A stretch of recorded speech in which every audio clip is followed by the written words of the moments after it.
정말 시간이 빨리 가죠. 12월이에요, 벌써. 남은 한 달을 이렇게 보람 있게 이렇게 보내야 할 텐데, 가족들과 함께하는 계획을 하기도 하죠. 그죠? 그리고 방학 동안 못했던 걸 계획하는 청년들도 있습니다. 그런데 만약에요, 올 12월 한 달이 우리 생애 마지막 한 달이라면 어떻게 보내야 할까요? 아마도 의미심장하게 보내지 않을까 생각이 들어요. 얼마 전 보았던 그 교회 오빠라는 영화가 있어요. 암 판정을 받고 시한부 인생을 살아가는 한 부부의 이야기. 그 고통의 길을 걸어가면서 어떤 마음이었을까? 마음속 깊숙이 어떤 마음이었을까요? 그런데도 하나님을 찬양을 해요.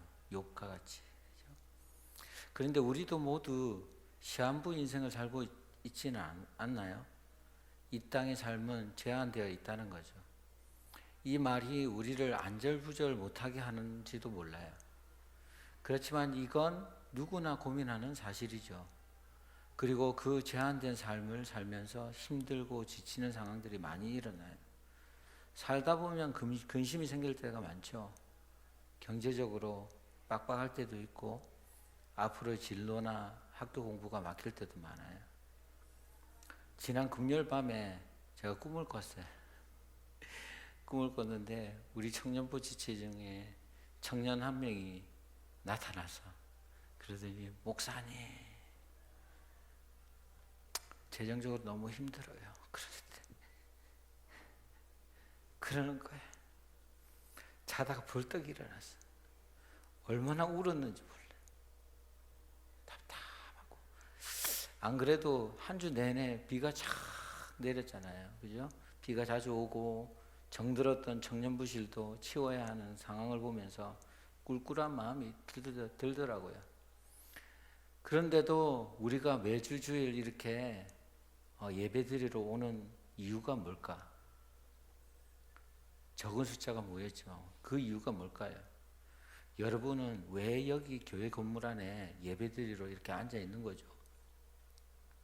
여러분은 진짜 평강, 진짜 은혜를 아는 청년들이래요. 그래요. 하나님 나라 복음이 우리 안에 들어오게 되면 내가 중심이 되어 살던 삶이 그리스도가 내 삶의 주인이 돼요.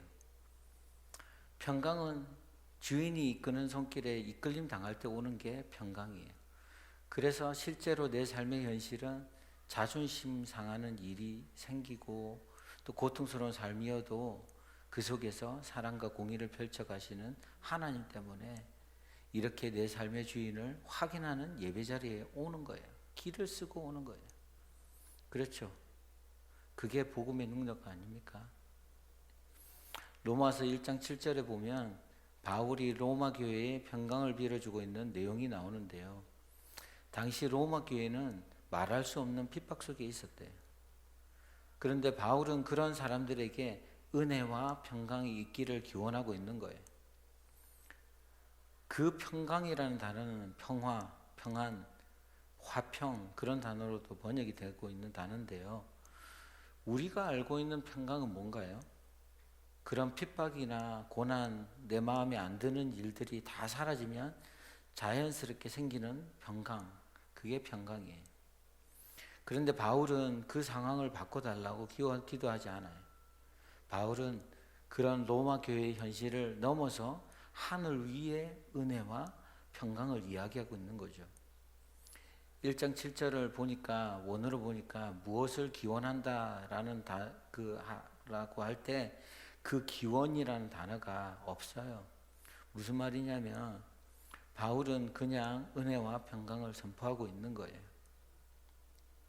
바울은 지금 어려운 현실 속에서 평강이 있기를 기원하는 정도가 아니라 이미 그들에게 은혜와 평강이 주어져 있다는 사실을 선포하고 있는 거죠. 이 은혜, grace and peace, 그죠? 은혜와 평강이라는 인사말은 바울의 편지에 매번 등장하는 그런 말이에요. 유대인들이 주로 쓰는 인사말이 뭐죠? 샬롬. 중요한 것은 그 은혜와 평강이 예수로 말미암는다는 거예요.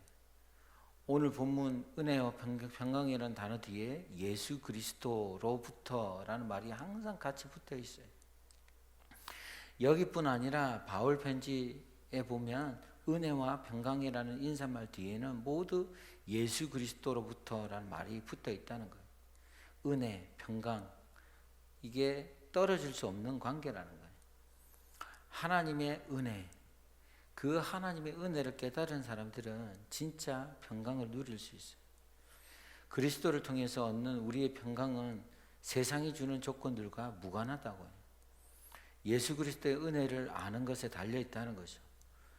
이런 바울의 인사말은 민수기 6장에 그대로 있어요. 거기서 퍼온 거예요. 민수기 6장 25절 26절 보니까 이렇게 적혀 있습니다. 여호와 그 얼굴로 내게 비치사 은혜 베푸시기를 원하며 여호와는 그 얼굴을 내게로 향하여 드사 평강 주시기를 원하노라. 바울과 사도들이 바로 이 구절을 인용해서 성도들에게 인사말을 하고 있는 거죠.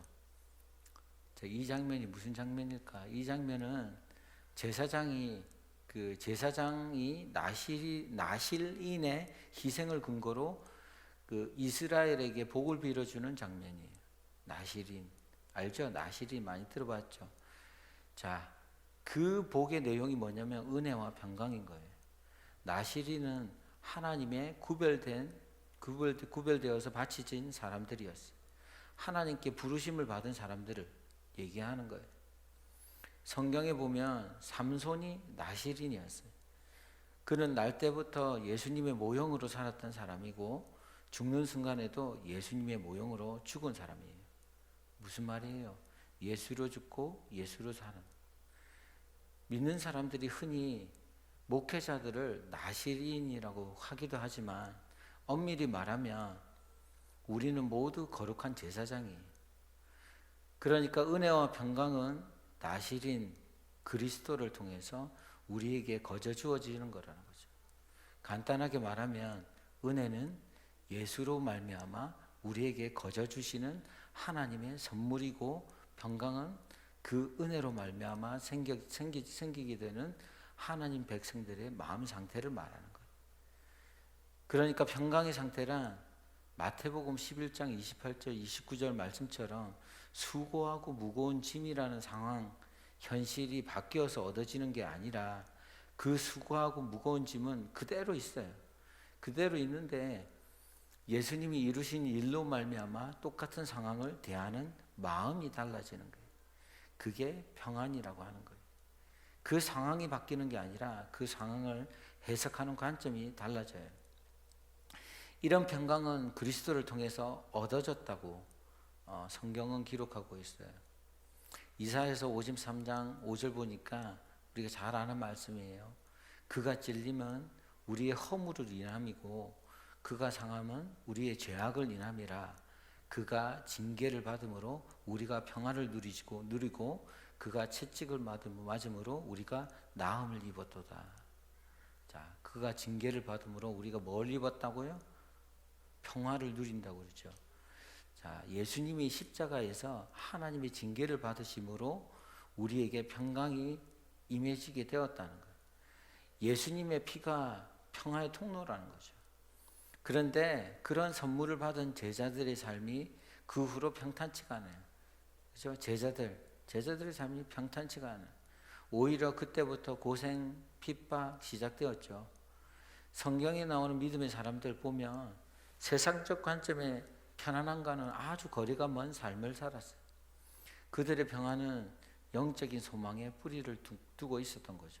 그런 평강이에요. 영적인 소망에 뿌리를 둔 평강. 주님도 내가 너희에게 주는 평안은 세상이 주는 것과 같지 않아 라고 말씀하셨죠. 성경은 우리가 누리는 평강을 이렇게 설명을 합니다. 우리 다 함께 한번 읽어볼까요? 로마서 5장 1절입니다. 시작. 그러므로 우리가 믿음으로 의롭다 하심을 얻었은즉 우리 주 예수 그리스도로 말미암아 하나님으로 더불어 화평을 누리자. 하나님과 더불어 화평을 누리자. 우리가 누리는 평강은 이 세상에서의 편안함, 안락한 삶 정도가 아니라 하나님과 더불어 사는 것. 우리 다 함께 한번 따라해 볼까요? 하나님과 더불어 사는 것. 즉 하나님과의 화목을 통해서 누릴 수 있는 거예요.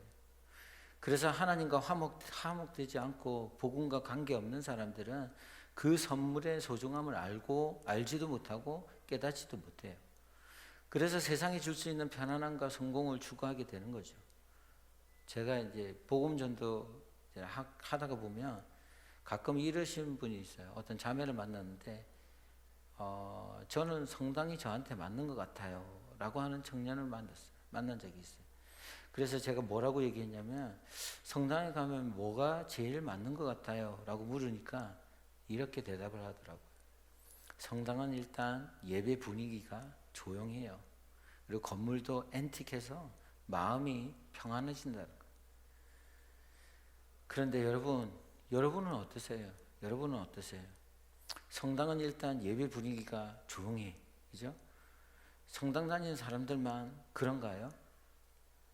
교회도 그렇게 외적인 모양새 보고 다니는 청년들이 많죠. 우리가 명심해야 할 게 뭐냐면, 진짜 평강은 하나님과 더불어 살 때 생긴다는 거예요. 하나님이 우리를 위해서 늘 하고자 하셨던 일은 뭐냐면, 우리를 그분 앞에 바로 세워주시고 그분께 합당한 자로 만들어주는 일이에요. 그리고 우리는 믿음으로 그러한 삶으로 뛰어들었어요. 그런데 그런 삶에는 반드시 어려움이 있게 된다는 거예요. 선지서에 나오는 가짜 선지자들은 그런 하나님 백성으로서의 어려움이나 죄를 지적하지 않아요. 내가 하나님 중심의 삶을 살려고 할 때 생기는 어려움, 그런 어려움이나 나 중심의 삶이 가져오는 하나님의 진노, 그런 것들은 언급하지 않는다는 거예요.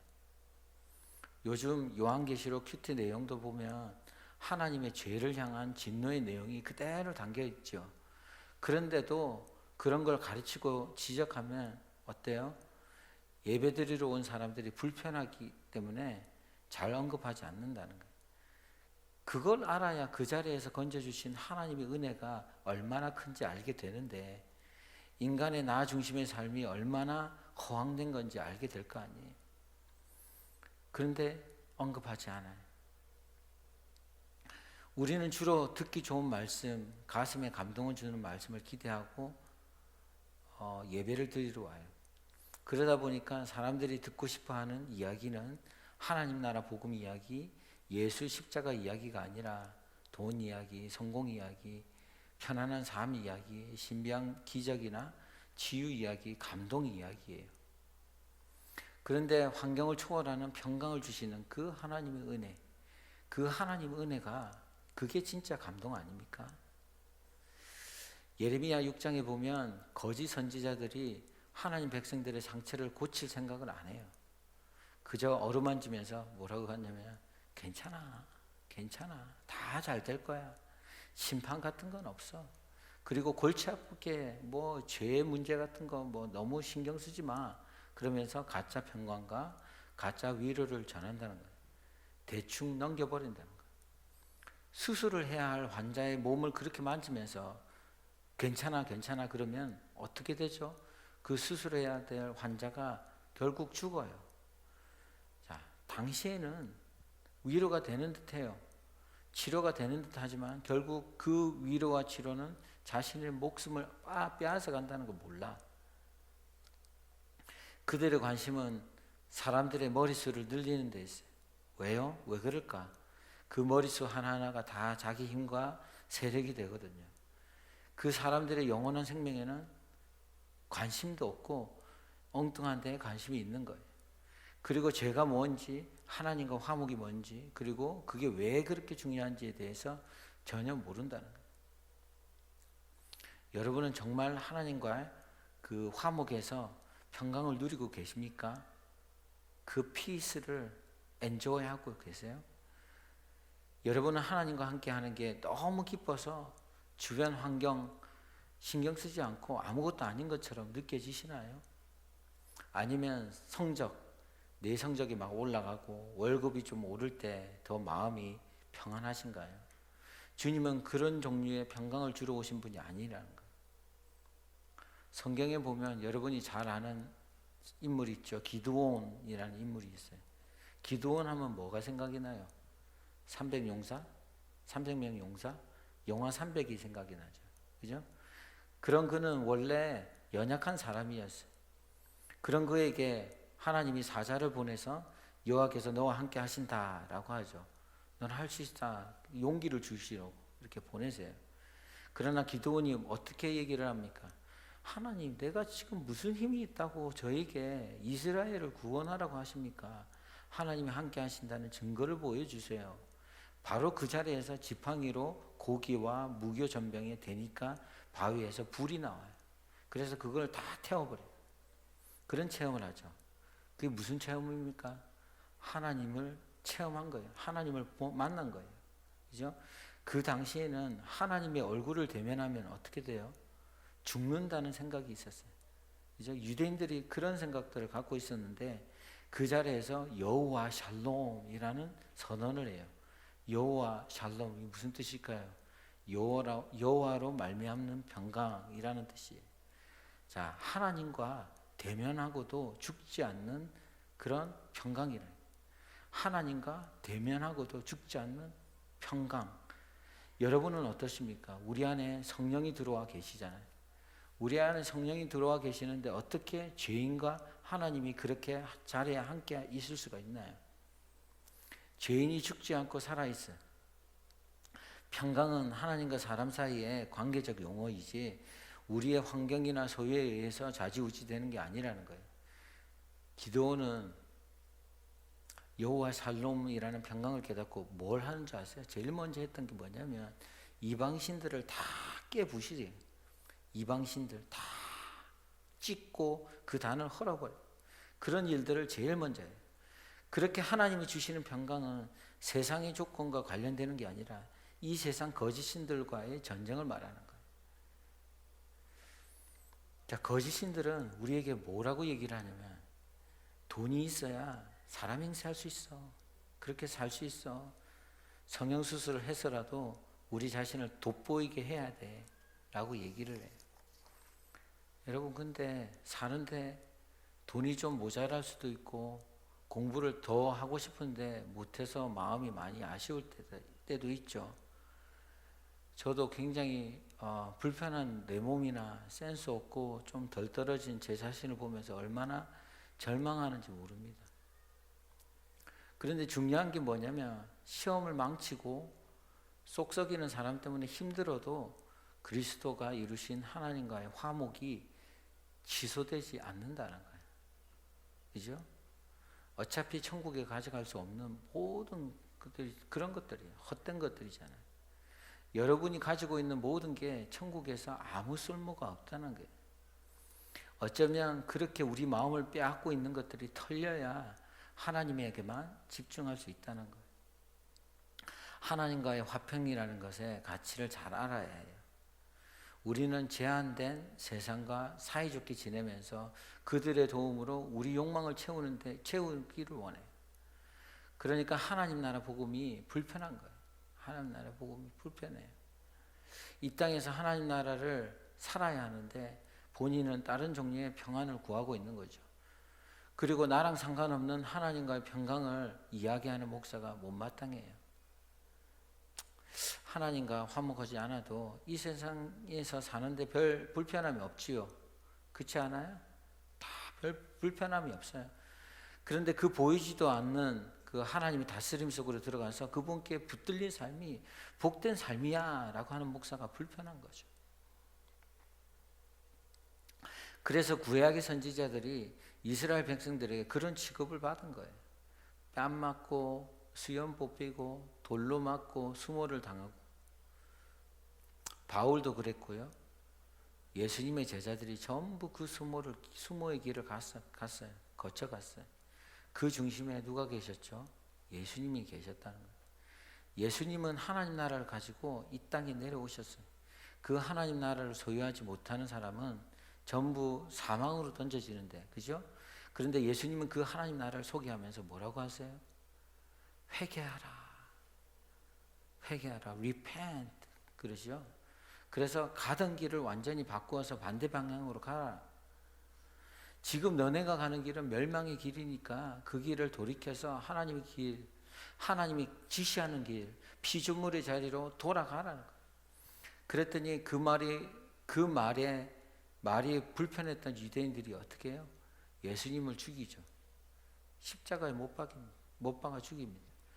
누가복음 4장에도 보면 예수님이 유대인들에게 구원은 은혜로 받는 거지 행위로 얻는 게 아니야 라고 얘기를 하니까 어떻게 해요?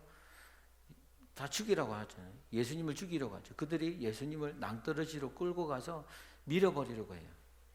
그런데 예수님을 죽이려고 했던 사람들이 예수님에게 손을 못 대고 갑자기 예수님은 유유히 그들을 피해서 도망을 가는 장면이 나와요. 유대인들이 왜 그랬을까? 왜 그랬을까요? 그날이 안식일이었거든. 그래서 유대인들이 예수님을 낭떠러지까지 못 끌고 간 거예요. 몇 발짝만 더 가면 낭떠러지인데 낭떠러지 바로 앞에서 안식일 날 걸을 수 있는 양을 다 걸어버린 거죠. 자, 가만히 보세요. 그들이 자신들의 행위에 얼마나 가치를 두죠? 나같이 훌륭한 신앙인이 어떻게 안식일 날을 이 안식일 날 일을 하냐는 거죠.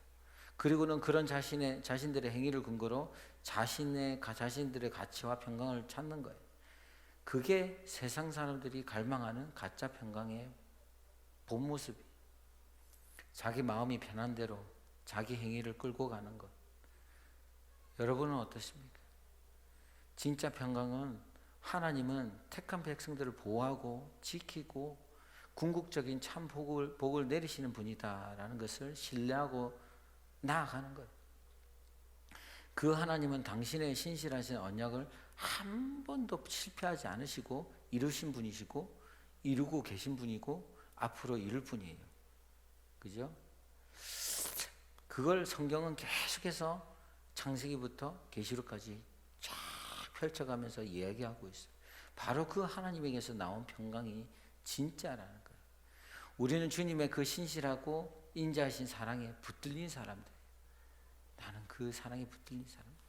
하나님은 지금도 우리를 이끌어 가시면서 그 은혜로 인한 평강의 열매를 맺기를 원하세요. 로마서를 쓴 바울은 그 은혜로 인한 평강의 열매를 이렇게 고백을 합니다. 이렇게 고백을 해요. 그뿐 아닙니다. 온갖 환난에 포위되어 있을 때에도 우리는 소리 높여 찬양하기를 멈추지 않습니다.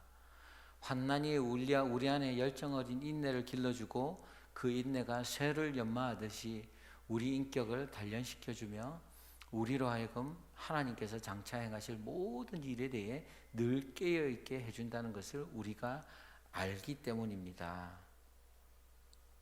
이 같은 희망 속에 늘 깨어있을 때 우리는 결코 뭐하는 법이 없다? 실망하는 법이 없습니다. 그렇죠? 자, 은혜를 아는 하나님 백성들은 그 은혜가 얼마나 큰지를 알아요. 그래서 우리가 처한 모든 그런 상황들이나 환경들이 그 은혜의 장막으로 다 덮여버리는 거죠. 덮여져 버리는 거예요. 그렇게 그 은혜에 붙들린 삶을 살았으면 좋겠어요. 12월 한 달 제가 타이틀을 붙였는데 내 생의 마지막 한 달 말씀 시리즈를 통해서 우리 솔트 청년들이 그렇게 살았으면 좋겠어요. 한 달 하나님께 붙들려서 그리스도 안에서 부어주신 그 은혜가 얼마나 값진 것인지를 어떤 상황 속에서도 평강을 놓치지 않고 복된 한 달을 살아낼 수 있기를 주님의 이름으로 축원합니다. 아멘. 우리 다 함께 찬양 하나 할 텐데요. 주의 인자하신 그 사랑이라는 찬양이에요. 찬양 가사가 좋아요. 찬양 말씀 준비하면서 찬양하면서 마음에 많은 은혜를 주셨어요. 주님의 인자하신 그 사랑이 내 생명보다 낫고 주임제가 내 근심보다 가깝고, 그죠? 그 위로가, 주님 흘리신 그 보혈은 내 상처보다 더 진하다. 주 손길은 내 눈물보다 귀하고, 그래서 내가 가장 깨닫는 가장 소중한 것은 뭐냐면 주님과 함께 사는 거다. 주님과 함께 사는 것. 나의 영원한 소원, 나의 영원한 소원, 주님이기를